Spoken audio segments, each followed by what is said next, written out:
Tim, lovely to see you. Thanks for joining us. Nice to meet you. I guess the first place to start would be it'd be great to learn a little bit about you and your journey to where you are today as CEO of Spear. Sure, yeah.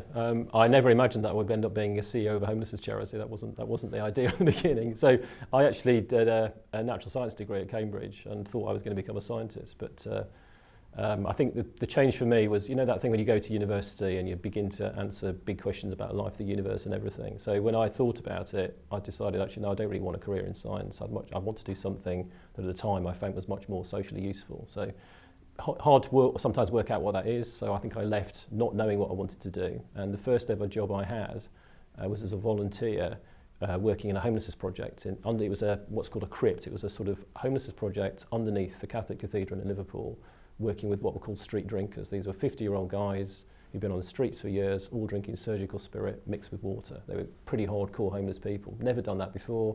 Was on my own in this project. It was probably 20 guys. And I was How old were you?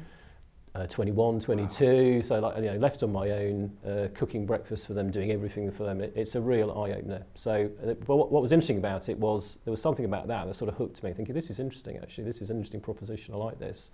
So I sort of went in at ground level, worked in that project, worked as in a hostel for homeless people, doing double shifts. You do a shift and then you have a break and then you come back and do another shift. So came in at the ground level and sort of worked my way up. So I think having started at that level, I did various sort of management courses on strategic management and sociology and social policy, none of which I'd intended to do, and then ended up sort of working at different levels in homelessness charities. And then this is my fourth one as a CEO. So.